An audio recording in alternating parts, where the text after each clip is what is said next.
Berakhirnya masa Orde Baru ditandai dengan Tritura, yaitu Tri Tuntutan Rakyat, yang dimana terdiri dari 3 tuntutan. Yang pertama yaitu pembubaran PKI, lalu ada pemberontakan Kabinet Dikora, dan penurunan harga.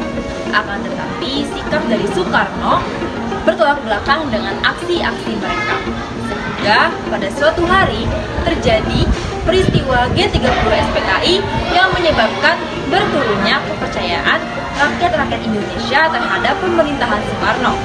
Maka dari itu, Soekarno menurunkan surat perintah kepada Letjen Soeharto yang dinamakan Surat Perintah 11 Maret 1966 atau Super Semar. Dalam surat itu, Soekarno memerintahkan atau menunjuk Soeharto untuk melakukan tindakan demi keamanan, ketentraman, dan stabilitas politik. Kondisi sosial masyarakat Indonesia masih terpolarisasi akibat G30 SPKI.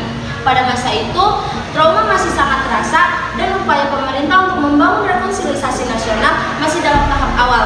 Sentimen anti-komunis masih sangat kuat. Hal inilah yang mempengaruhi berbagai aspek kehidupan di masyarakat. Seperti yang pertama, ada ketidakstabilan politik, di mana pada periode ini ketidakstabilan politik yang tinggi termasuk penolakan dan pemberontakan di daerah-daerah tertentu.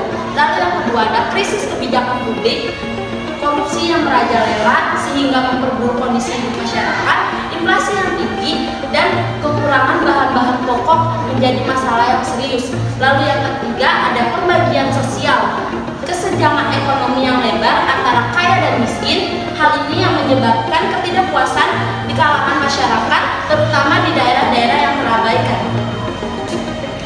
Kondisi ekonomi saat menjelang Orde Baru dapat dikatakan masih lemah.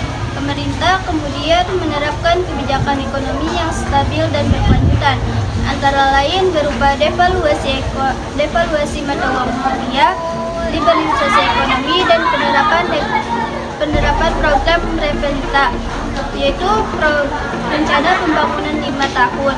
Selain program Replita juga terdapat satu inflasi tinggi mengakibatkan daya beli masyarakat menurun secara drastis. Harga bahan pangan pokok seperti beras, gula, minyak tanah meningkat secara signifikan. Yang kedua yaitu kekurangan pasokan energi dan pangan. Hal ini menyebabkan masalah besar yang diperparah oleh kondisi geografis dan politik yang tidak mendukung. Lalu terjadi penderitaan dan kelaparan di kalangan masyarakat. Yang ketiga yaitu utang luar negeri. Utang luar negeri menjadi semakin pesat karena sebagian besar dipakai oleh proyek-proyek besar yang tidak ada manfaat langsung bagi masyarakat. Kondisi politik pada masa Orde Baru, pemerintah telah menerapkan kebijakan politik yang otoriter dengan membebaskan kebebasan berekspresi dan berorganisasi. Posisi politik dibungkam dan partai-partai yang dianggap sebagai ancaman dari kekuasaan dibubarkan. Namun pemerintah Orde juga berhasil menciptakan stabilitas politik yang relatif stabil selama beberapa dekade. Yang pertama, penggolakan dan pemberontakan. Banyak penggolakan dan pemberontakan di berbagai daerah seperti gerakan 30 September pada tahun 1965 yang menewaskan 6 jenderal TNI Angkatan Darat dan beberapa orang lainnya. Yang kedua, transisi kekuasaan.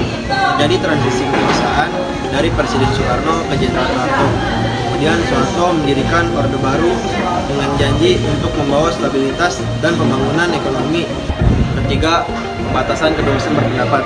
Kebebasan berpendapat dan pers dicabut secara sistematis. Media massa dikendalikan oleh pemerintah dan kritik terhadap pemerintah sangat dilarang keras. Hal ini menjadikan lingkungan yang represif dan tidak demokratis. Keempat, penguatan militer. Militer memainkan peran yang sangat dominan dalam pemerintahan. Banyak posisi dalam pemerintahan dan bisnis yang dilakukan oleh militer. Militer membantu Presiden Soeharto dalam mempertahankan kekuasaannya. Super Semar atau Surat Perintah 11 Maret. Setelah menerima Super Semar, dalam rangka memulihkan keamanan, ketenangan, dan stabilitas sosial, Letjen Soeharto pada tanggal 12 Maret 1966 membubarkan dan melarang PKI beserta ormas-ormasnya di seluruh Indonesia. Dikeluarkannya Sobat Semar ini dianggap sebagai ujung tonggak lahirnya masa Orde Baru di Indonesia. Puncaknya pada tahun 1967, MPR mengangkat Soeharto sebagai Presiden Republik Indonesia yang kedua.